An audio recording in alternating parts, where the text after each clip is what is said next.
কবরস্থানে চাঁদাবাজি ও দখলদারিত্বের অভিযোগে বিএনপির এক নেতাকে বহিষ্কার করা হয়েছে। বৃহস্পতিবার 2 জানুয়ারি রাতে ঢাকা মহানগর দক্ষিণ বিএনপির যুগ্ম আহ্বায়ক দফতরের দায়িত্বপ্রাপ্ত সাইদুর রহমান মিন্টু স্বাক্ষরিত এক বিজ্ঞপ্তিতে এই তথ্য জানানো হয়।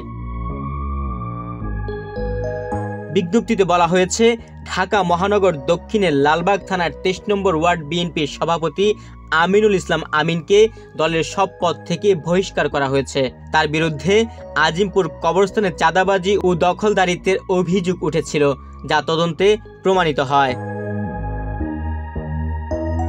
সেখানে আরও বলা হয়েছে, আমিনুল ইসলামের সাথে বিএনপির রাজনৈতিক ও সাংগঠনিক যোগাযোগ বন্ধ করতে দলের পক্ষ থেকে নির্দেশনা দেওয়া হয়েছে। এই বহিষ্কার দলটির পক্ষ থেকে নেতাকর্মীরা অপকর্মে জড়িত হলে তাদের বিরুদ্ধে কঠোর ব্যবস্থা হিসেবে দেখছে অনেকে।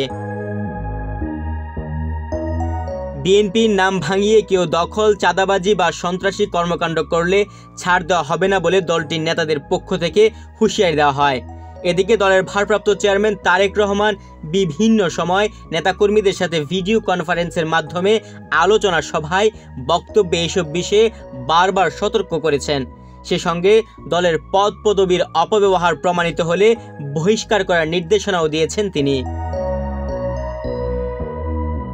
দলের নাম ব্যবহার করে অপকর্মের সঙ্গে জড়িত থাকার অভিযোগে এরই মধ্যে সারা দেশে বিএনপি ও অঙ্গ সহযোগী সংগঠনের অনেক নেতাকর্মীকে বহিষ্কার কিংবা পদ স্থগিত করা হয়েছে। এছাড়া অনেককে শোকজ করা হয়েছে। এ তালিকায় দলটির গুরুত্বপূর্ণ বিভিন্ন দায়িত্বে থাকা নেতারাও রয়েছেন।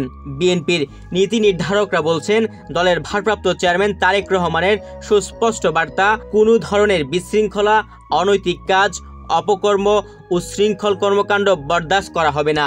সে দলের যে কোনো পর্যায়ের নেতাই হোক না কেন, যারাই অপকর্মে জড়িত হবে তাদের বিরুদ্ধে দলের জিরো টলারেন্স নীতি বাস্তবায়নের নির্দেশ দেওয়া হয়েছে বিএনপির কেন্দ্রীয় নেতা ও অঙ্গ সংগঠনের শীর্ষ নেতাদের।